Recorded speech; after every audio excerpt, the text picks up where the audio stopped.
Sa headlines kan mga barata magtugang na babae gadan kan matrap sa nasulo nindang harong sa barangay Kararayan Silid kang Naga, Kasubanggi. Suspension order sa punong barangay kang Concepcion Pequeña, Silid kang Naga, pinag-implementar na. Naga City Police Office nagkondusir ning surprise drug test sa mga lalaking pulis sa NCPO headquarters. Orientation Seminar 2026 padagos sa pinagigibo para sa mga bagong estudyante kang Naga College Foundation. Uya ang mga bareta sa aldaw na ini. Ako po si Jo Mike Angeles. Sa loob kan comfort room kan nasulong harong nadiskubre ang bangkay kan magtugang na daing nakaluwas sa nasulo nindang residensya sa barangay Kararayan, syudad ning Naga. Ang detalye sa report ni Malvin Machado. Alas 11:22 Kasubanggi kan maresibi kang Bureau of Fire Protection ang apod dapit sa kasulong nagbungkara sa Palmira Village, sitio sa Lunggigi, barangay Kararayan, syudad kang Naga. Dakula na subot ang kalayo sa nasusulong harong kang mag-abot ang mga bumbero. Naipaaraman subot sa sainda na may duwang aki na natrap sa nasusulong residensya. Ang tugang na lalaki ka mga biktima niyaon sa kataid na porsyon kang harong ang nakaluwas man tulos. Pinurbaran man subot kay ning isalbar ang mga tugang na nakulong sa harong alagad dai na kinaya, hulit na dakula na subot ang kalayo. Ang istorya po, itong sarong tugang po na lalaki na nakaluwas inot kay ba nitong sa iyang partner, nagpersama po uta siyang maglaog, nag-ikot, nasa inutan siya, nakaluwas, duman sa likod, nagpersaman ko ta siyang buksan itong pintuan sa likod, naharani ko ta duman sa CR, pero sabi niya sa banggi, dahil niya dadakaya. Gustong sabihin po, medyo sobrang init na, fully developed na nga si Kasulo, grabe na ang aso, kaya dahil niya po na persang buksan itong pintuan na ito. So, iyan po, tungkol po sa mga magurang, nasa luwas da po kaya may pigdumanan na okasyon. Sa laog kang comfort room ka nasulong harong, nadiskubre ang magtugang na babae. Ang magurang kang duwang biktima ang mayo sa saydang residensya kang mangyari ang kasulo. Kaibahan ang duwa pa kaining tugang. Dais po sinda magkakugos, yun medyo suwayan sinda. Tas siguro po si Saro kung ang CR may pintuan, si Saro po gano'n nakasandal ito sa CR pero nawara na si pinto, nakahoy man na ito, gano'n nakatumba naman po siya.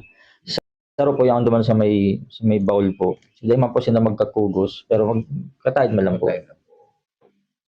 Kasubagong aga, nagbuelta sa lugar kang kasulo ang mga arson investigator kang Bureau of Fire Protection Naga para aramon kung sa inagpuon as naging kausa kan kalayo. Po, nagpadago sila mag-investigar mo niya na aga para aramon talaga kung ang cause and origin of fire. Hanapon kung ano si kausa, hanapon kung sain mismo duman sa harong na ito nagpuon si Kasulo para maaraman ta po kung anong mga nasa laog duman, ano si sitwasyon kang harong kang day pa nasusulo. Para sa GNN TV 48 Naga, Melvin Machado, Newsbreak. Mientras tanto, nagpirit man ang mga pagtaraid na maisalbar ang magtugang na nadadangog subot nindang naghahagad tabang. Mientras nayaon sa nasusulong harong sa barangay Kararayan, alagad nadipisilan sindang mabuksan ang pintuan kan harong. Ang detalye sa report ni Cristina Valenzuela. Magkakugos ang duwang magtugang na babae na grade 8 student kan makuha iniigdi sa indang CR na mayo na ninbuhay matapos matupokan kalayo ang sa indang harong digdi sa Palmera Homes sa Lunggigi, Kararayan, syudad ning Naga. Maguma kami gulong. Doon nag-expect na ako.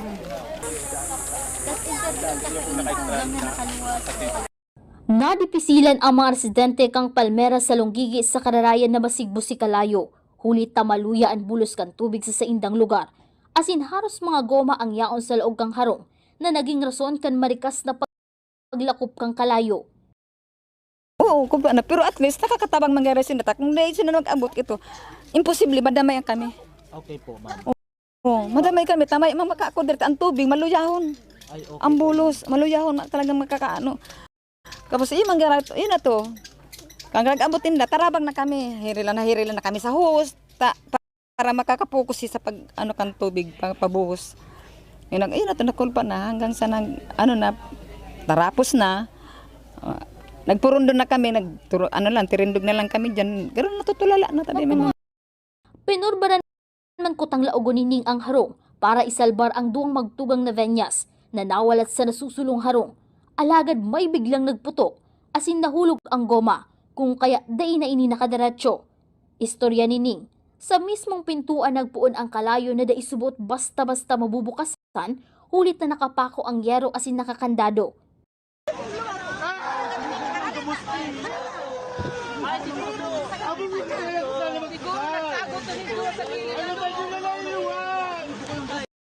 Pinurbaran man na rauton kan mga residente ang lanob, alagad na didipisilan ang mga ini, hulit sementado ang harong. Nadangog panining ang kurahaw kan magtugang habang naghahagad ng tabang sa saindang magurang. Alagad na inagaba ang pintuan, hulit na nasa taas na kang harong si kalayo, asin surunod-sunod na si paghulog kan nasusulong goma. Malaog ko ta ko duman, kundi sa paglaog ko duman, may nagputok. Pagputok duman, nakaarga ko kayan, may nahulog na guma. Di sa tinampo, di nagbalik naman ko. Pagbalik ko, kurahon sinda, magbalik da ako, madadamay ako sa sulo. Ang pigisip ko, si duwang aki na babae. Nagdalaga man talaga pa siya CR. Gabaon may man, yaw na sa tao ang laad. Posibleng pati kami makakadaramay na. Ta si mga guma, sige hulog kan guma. Duman sa may CR, nagkurugusan sindan duwa. Tas para kuraw mga ni mamatabang. Maman makakatabang ta si pigli kay ninda ta sa likod ni kay.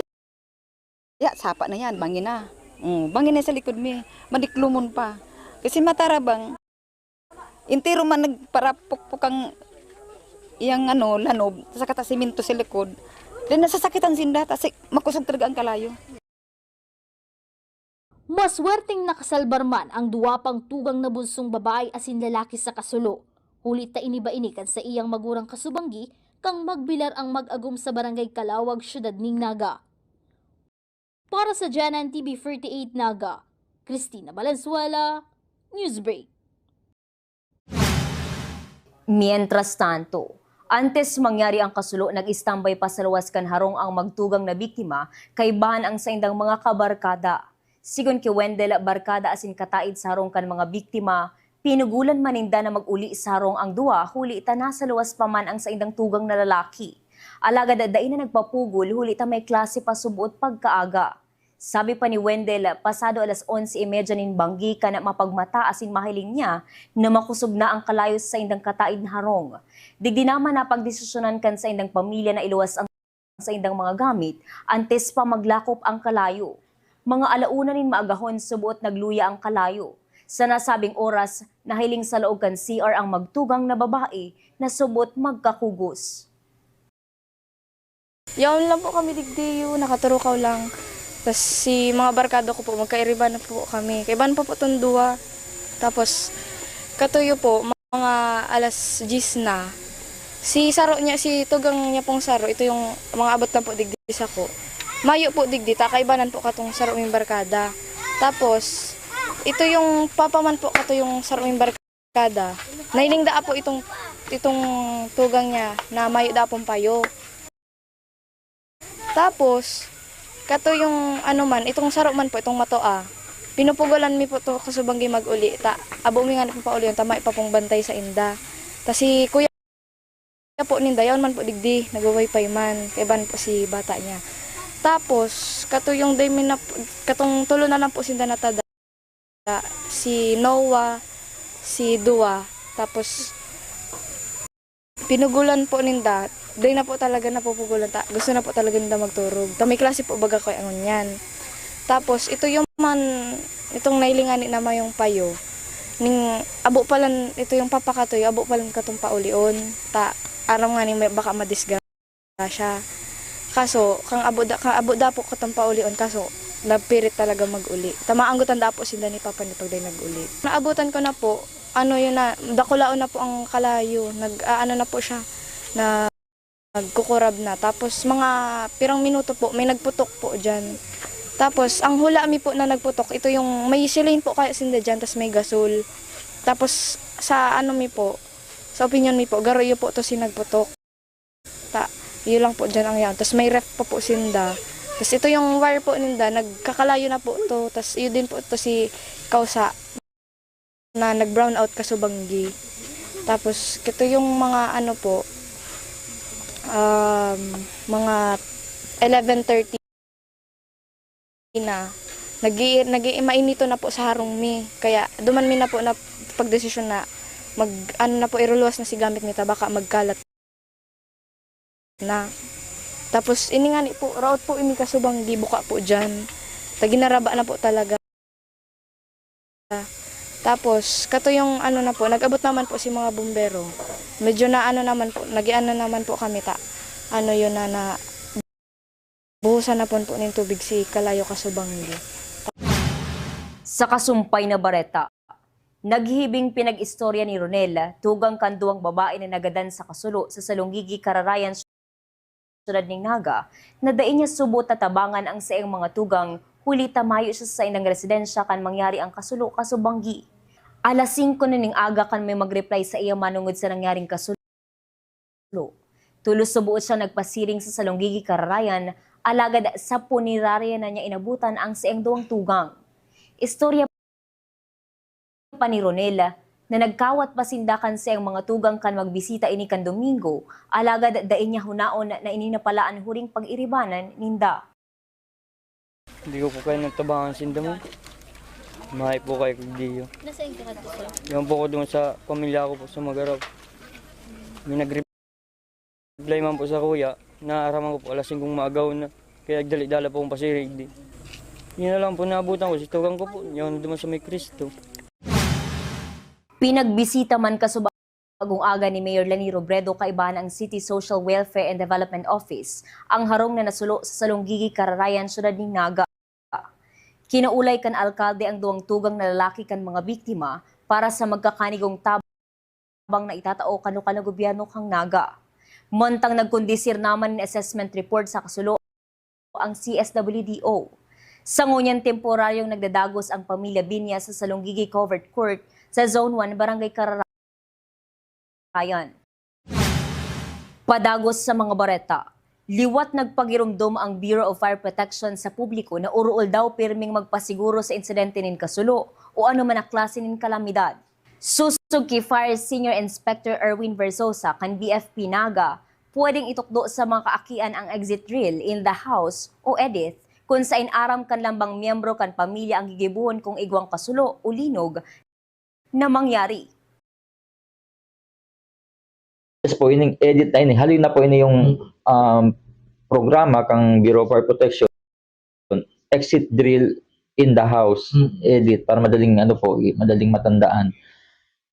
Digdi po, sabi ta sa bagay, dahil man ini yung kasobrahan na practice, pero kay punta po ining gibuhon, in case po talaga may mga emergency arog kang kasulo sa earthquake, aram po kang mga akin na sa tuwing nababayaan kung paano po mag-respond o paano po mag-react sa arog ng mga insidente. Namayo kita at that time.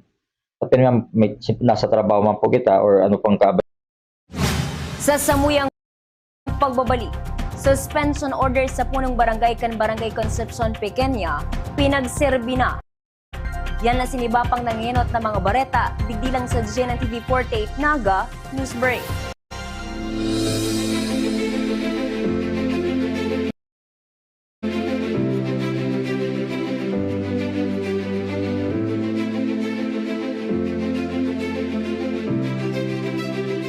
Different backgrounds, one premier education. Here, there are no borders. This is our school. This is our home. Beyond borders, beyond barriers, from Bicolana dreams to international horizons, NCF is where everyone belongs.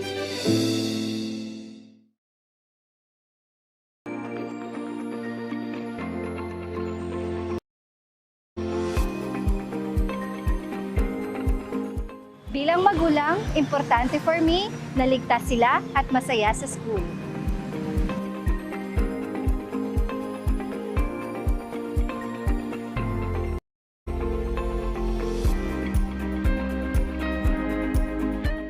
At NCF, the energy just feels right.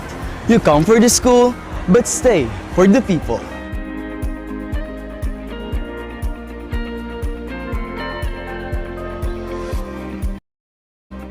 Dito, we learn independence, pero solid pa rin ang support system. Sa NCF, bawat sulok may saya, suporta at pagkakataong maging ikaw.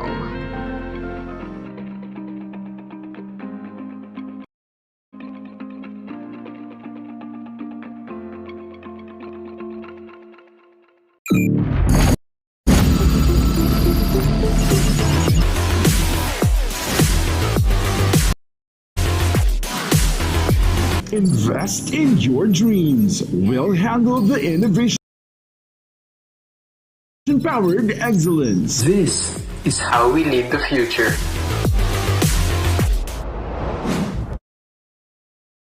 Seeing clearly shouldn't mean traveling far from home. At Cancer Eye Center, world-class care is right here in the heart of Rinconada and the Bicol region. With advanced diagnostic tools, ophthalmology specialists, and a team that treats you like family, we bring expert eye care from children's screenings to managing cataracts, glaucoma, and diabetic eye conditions without the need for long trips. Because your vision matter, and so does your time. Cancer Eye Center, world-class eye care just around the corner. Sa pagpapadagos kan mga bareta, pinagserbi na kan City Legal Office ang suspension order para kipunong Barangay Francis Mendoza kan Barangay Concepcion Pequeña Ciudad ng Naga matapos sa angatan ng reklamo sa Blue Ribbon Committee na pinamamayuhan ni City Councilor Oying Rosales na iyo ang nagdangog kan reklamong pinagsaangat kan mga miyembro kan dupong tagapamayapa kanasabing barangay. Ang suspension order madurar nin sarong bulan.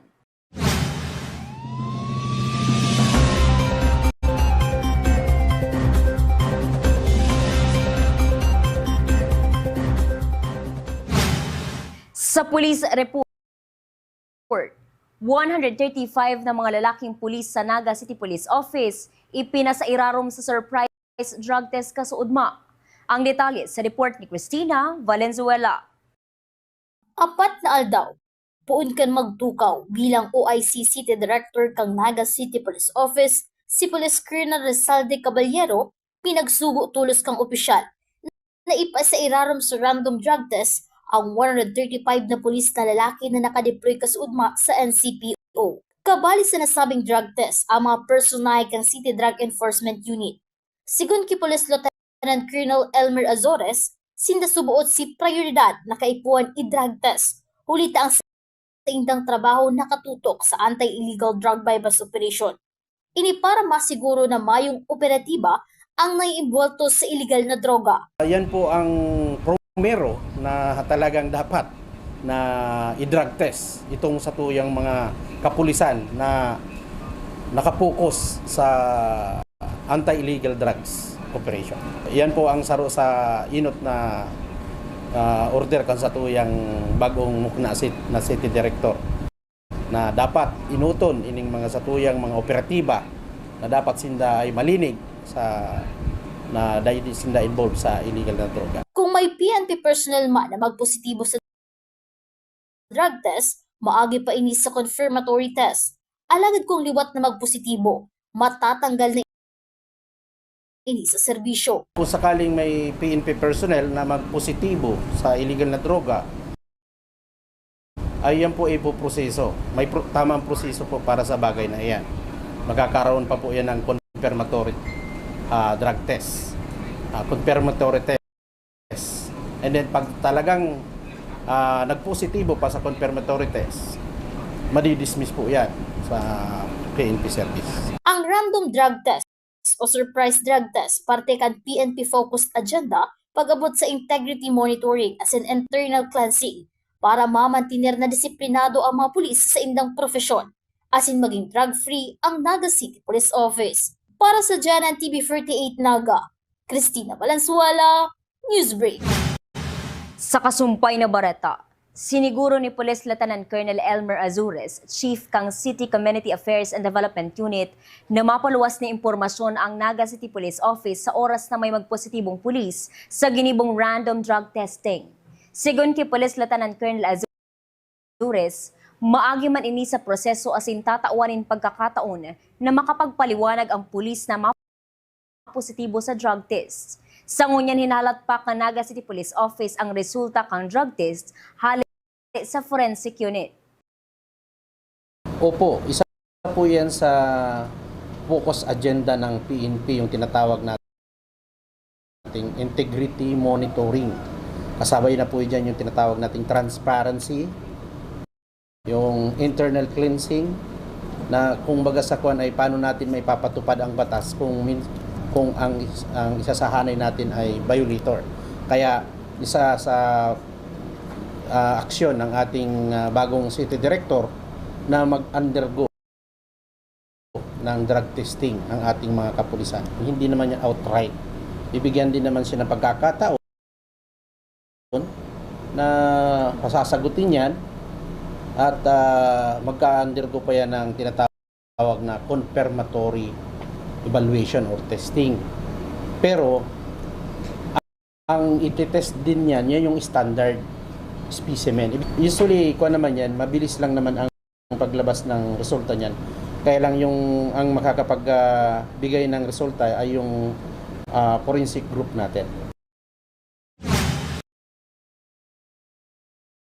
Sa iba pang issue, puon alas 4 ng hapon hasta alas 6 ng Banggi, nakabantay sa nakalatag na checkpoint sa Kalabaan kan Mabolo Syudad ning Naga, ang mga interagency group kang Naga City Police Office, LTO, Highway Patrol Group as in Public Safety Office. 18 motorista ang natauan ng citation tickets, huli kan pagbalgar sa lay sa trapiko.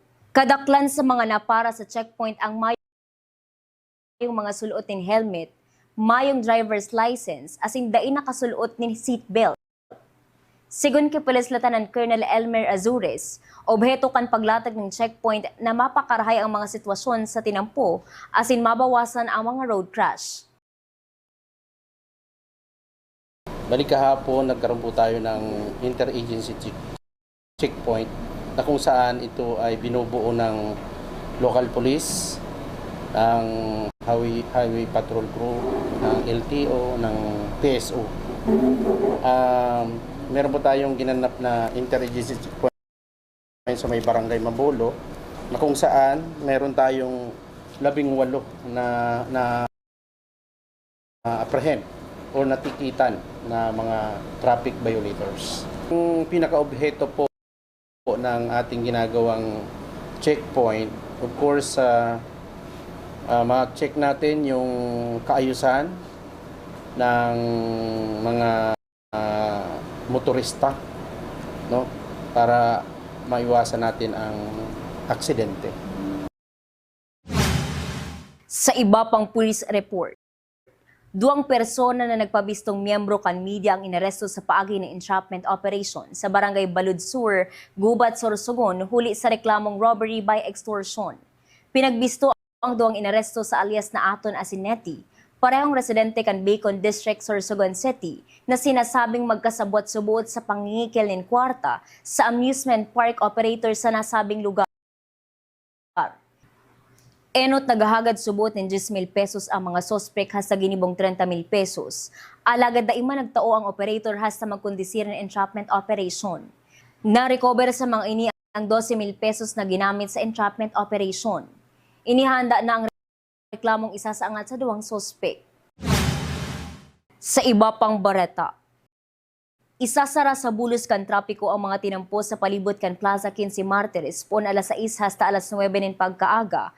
Huli tadigdigigibuhon ang programa para sa ika-128 anibersaryo kan aldaw nin Katalingkasan. Kabali sa apektadong parte kan tinampo iyo ang Peña Francia Avenue, Elias Angeles Street as in portion kan Panganiban Drive. Pagbubukas kan school year 2026-2027 kang Naga College Foundation Basic Education Department pinunan sa paagi kan Orientation Seminar 2026. Ang detalye sa report ni Campus Correspondent Jonadel Ruby. Baaguan pagpuon kan klase as in high school life kan mga estudyante ang mga Basic Education Department, partikularmente ang mga junior high school, all years sa mga rules and regulations kan institusyon.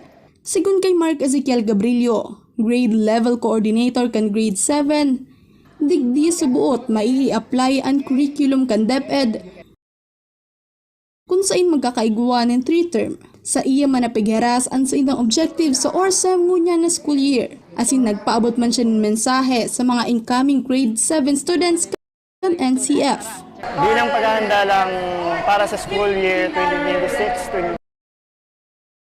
2026-2027, nagsagawa lang NCF BED, basically ang junior high school department, ng iba't ibang orientation program, faculty trainings, curriculum planning, classroom preparation, at pagproseso lang mga school policy. Ang layunin ng orientation na to ay ipabatid sa kanila yung mga bagong academic policies, and then yung bagong ngayon na curriculum reform lang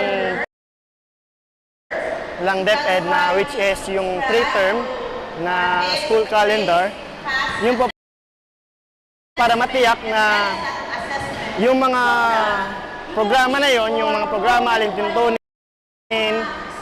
ay at mga serbisyo na binibigay lang Basic Education Department ng NCF ay mapabatid sa mga bata. Sa mga aming mag-aaral, lalong-lalo sa mga grade 7 learners lang NCF BED Junior High School students, huwag kayong matakot sa mga bagong hamon at oportunidad na inyong harapin. Maging bukas sa pagkatuto, makilahok ng aktibo, at laging isabuhay ang ating mga pagpapalaga, lalong-lalo na yung pagiging isang Lasallian student. Istorya man ni Julia Samantha Sumagid, daw ay gunin mga adjustments, daiman mawawara ang mga bagay o rason na nagpapa-excite sa mga estudyante sa pagpuon kan school year na ini. Medyo naninibago po kasi nasanay dun sa bakasyon, pero itatry po yung best para maka-adapt sa bagong schedule. Overall po sa lahat ng experience na pwede, pero sa po kasi sa baon sa friends ko. Tapos po yung yung mga ma-achieve ko pong goals. So I want to thank you the faculty for making me experience the upcoming goals. Tapos yung sa classmates ko for being my friend.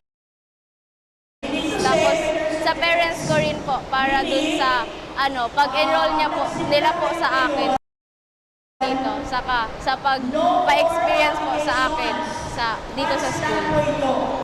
Dagdag man ni Adrian Candelaria, igwa siya nin mga target goals sa iyang pagklase bilang saro ng high school student. Dahil meron naman tayong matututuhan na bagong mga mas gagalingan ko pa para makasali ulit ako sa achievement. Saro sa maugmang parte kan pagklase ang high school life, kaya dapat lang na-enjoy. Tibayan as in ipahiling ang pagiging saro sa Exceptional Tigers. Para sa GNN TV 48 Naga, Jonadel Ruby, Newsbreak. Iyan ang mga bidang baretang nakalap kan mas pinoksog na puwersa kan GNN TV 48 Naga News and Bicol Affairs. Dahil malingon i-follow ang samoying official Facebook page, GNN TV 48 Naga. Padagos kaming matod yung mga baretang garantisado ng yunot na sinapapanahon.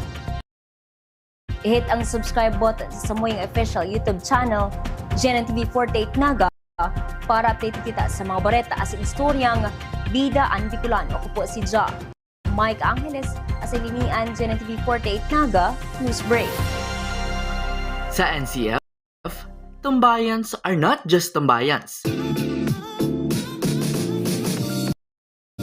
They are a place to vibe with your people. It's where tigers connect. And sometimes, it's also the best place para huminga.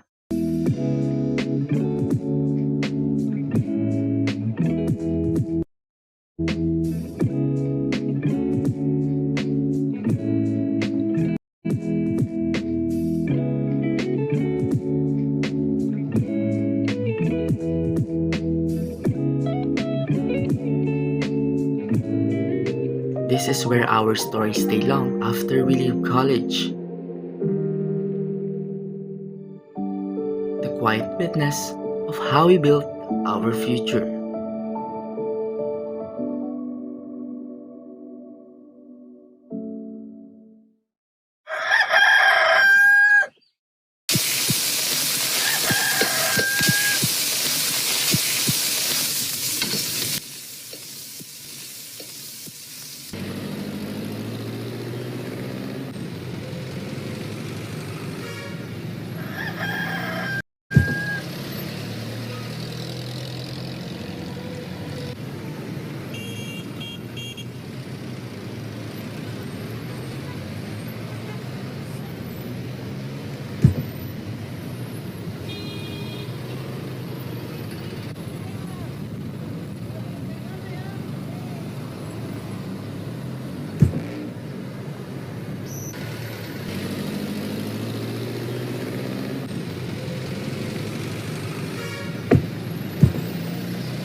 Pakiuwin ko na po lahat yan.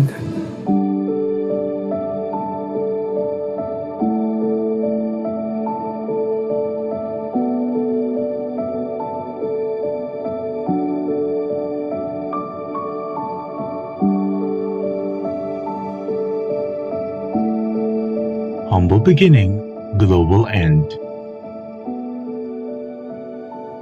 NCF, world-class affordable education for every Filipino family.